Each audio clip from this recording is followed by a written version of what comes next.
माँ वो फिर से आ गई है। वो देखो, कमरे में खड़ी होकर मुझे ही घूर रही है। आप लोग मेरी बात का यकीन क्यों नहीं करते? वो ले जाएगी मुझे। तेरे कमरे में कोई नहीं है बेटा, तुझे वहम हो रहा है। दवाइयाँ खाकर सो जा मेरे बच्चे, कुछ नहीं है यहाँ। नहीं, कोई दवाई नहीं खानी मुझे। आप लोग बार बार नींद की दवाइयाँ खिलाकर मुझे सुला देते हो। वो यही है, मेरे आसपास ही है। उसका पूरा शरीर जगह जगह से कटा फटा है, आंखों से खून बह रहा है। मैं जितना चिल्लाता हूँ उतना ही मुस्कुराती है वो। देखो, अभी भी मुझे देखकर मुस्कुरा रही है। पता नहीं है क्या हो गया है मेरे बच्चे को। जरूर कोई बुरी आत्मा है जो इसे दिखाई दे रही है। मैं आज ही इसके लिए बड़े पंडित जी के पास जाकर धागा बनवा कर लाती हूँ। विनेश की माँ माधुरी बेटे की बिगड़ती हुई हालत को देखकर बहुत परेशान थी। इसलिए उसी दिन वो बड़े पंडित जी के पास जाती है और एक धागा लाकर अपने बेटे की बाजू में बांध देती है। विनेश के अचानक से बदलते हुए व्यवहार को कोई नहीं समझ पा रहा था। उसे अपने आसपास कोई ऐसी लड़की दिखाई दे रही थी जिसे परिवार में बाकी कोई भी नहीं देख पा रहा था। रात का समय था। विनेश अपने कमरे में आराम कर रहा था। आधी रात के समय विनेश की छोटी बहन रिंकी को प्यास लगती है और वो पानी पीने के लिए रसोई की तरफ जाने लगती है। अचानक ही उसे भाई के कमरे से कुछ अजीब सी आवाजें सुनाई देती है। उन आवाजों को सुनकर रिंकी घबराकर विनेश के कमरे के दरवाजे पर जाती है, लेकिन दरवाजा अंदर से बंद था। वो दौड़कर कमरे की खिड़की पर पहुंचती है तो देखती है सामने उसका भाई बालकनी की मुंडेर पर खड़ा हुआ नीचे देख रहा है। अचानक वो मुड़कर अपनी बहन की तरफ देखता है। उसके चेहरे पर एक भयानक सी मुस्कान थी जिसे देखकर रिंकी का दिल दहल गया था। इससे पहले कि रिंकी कुछ कर पाती, विनेश वहां से नीचे कूद जाता है।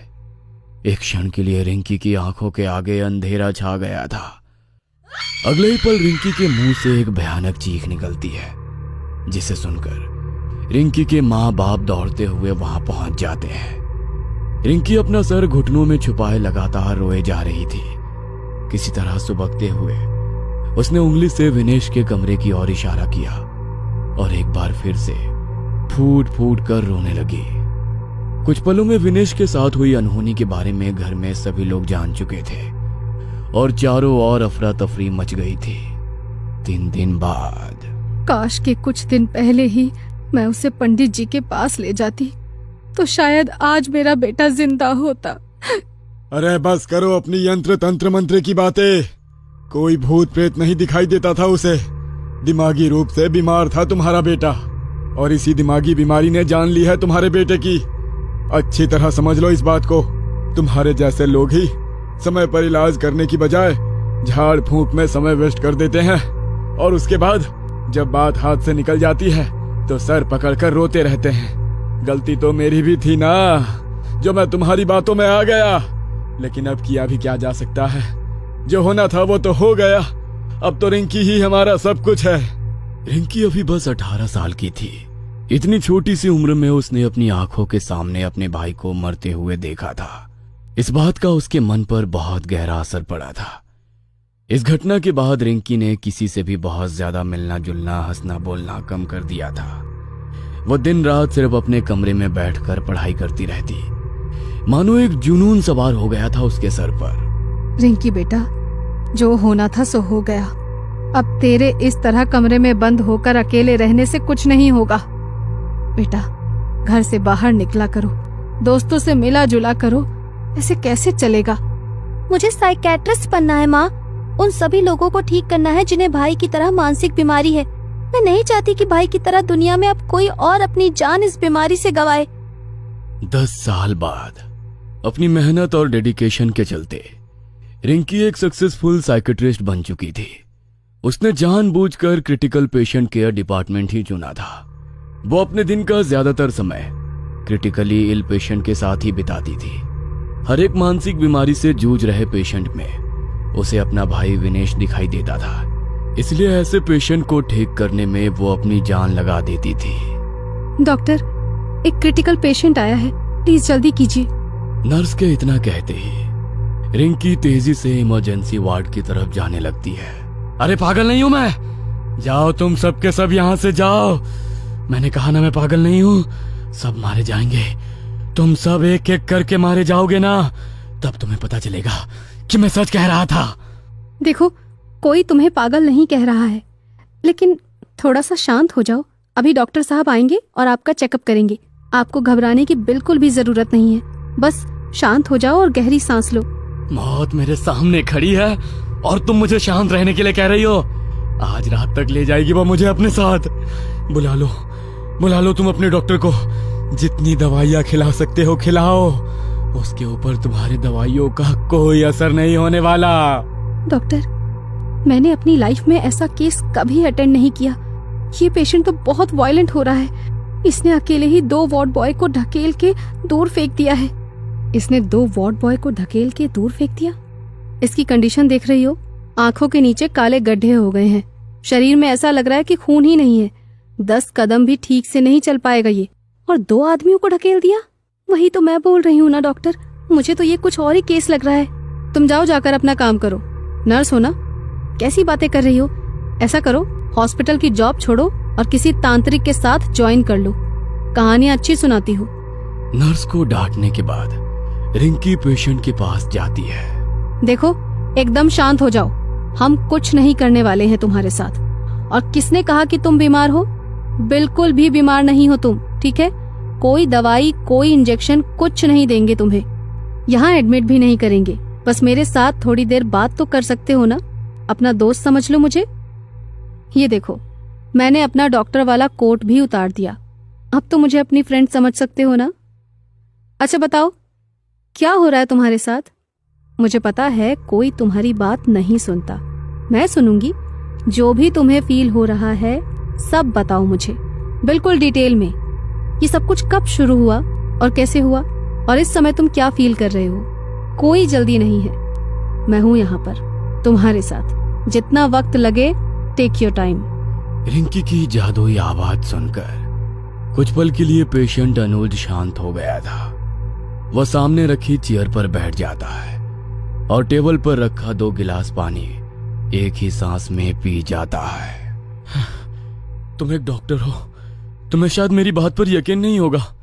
मुझे भी यकीन नहीं था जब मैंने अपनी आंखों के सामने अपने पापा को जब उस रोड एक्सीडेंट में मरते हुए देखा था, तो सबने मुझे यही समझाया था कि मौत पर किसी का बस नहीं चलता।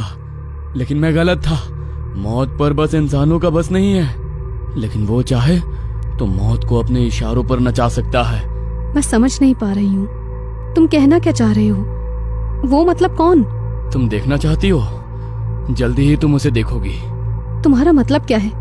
देखो, तुम छोड़ो ये सब, शांत हो जाओ। तुम्हें हेलुसिनेशन हो रहे हैं। ये बस एक मानसिक बीमारी है जिसका इलाज हो सकता है। This is a severe case. मेरी मानिए तो आप कुछ दिन के लिए एडमिट हो जाइए। मुझे एडमिट करोगी तुम? हाँ? मेरा समय आ चुका है। वो आज मुझे लेकर ही जाएगी और अब तुम्हारी बारी है। इतना कहकर अनुज कांच के गिलास को टेबल पर दे मारता है और उसके नुकीले सिरे से एक ही झटके में अपनी गर्दन को मुस्कुराते हुए काट देता है। अनुज के गले से खून का फवारा छूट रहा था, लेकिन वो अभी भी मुस्कुरा रहा था। अगले ही पल उसने उसी नुकीले कांच से अपने चेहरे को बुरी तरह से काट पीट दिया था। उसका पूरा मुंह खून से लथपथ हो चुका था, लेकिन वो अभी भी लगातार रिंकी की तरफ देखकर अजीब तरह से मुस्कुरा रहा था। अपने इतने साल के करियर में उसने आज पहली बार इतना खून देखा था। अनुज को जमीन पर खून से लथपथ देखकर उसे बरसों पहले अपने भाई की मौत के दृश्य याद आने लगे हैं। एक पल के लिए रिंकी की आंखों के आगे अंधेरा छा गया था। चारों तरफ सन्नाटा और अंधेरा था। अगले ही पल उसे मध्यम सी रोशनी में जमीन में खून से लथपथ अपना भाई विनेश पड़ा हुआ दिखाई देता है, जिसे देखकर वो कांप उठती है। रिंकी की आंखें खौफ से फटी हुई थी। हकलाते हुए वो विनेश को जोर जोर से हिलाने लगती है। भैया, विनेश भैया, जमीन पर पड़ा हुआ विनेश अपनी आंखें खोल देता है और उसके खून से सने चेहरे पर एक डरावनी मुस्कान दिखाई देती है, जिसे देखकर रिंकी डर कर पीछे हट जाती है। अचानक ही नर्स और वार्ड बॉय कमरे के अंदर आते हैं और अनुज को खून से लथपथ देखकर डर जाते हैं। डॉक्टर आप ठीक तो है ना? आपके ऊपर हमला तो नहीं किया ना उस पागल ने? नहीं, मैं ठीक हूँ, तुम परेशान मत हो। अभी कुछ देर पहले घटी सारी घटना एक के बाद एक उसकी आंखों के सामने घूम रही थी।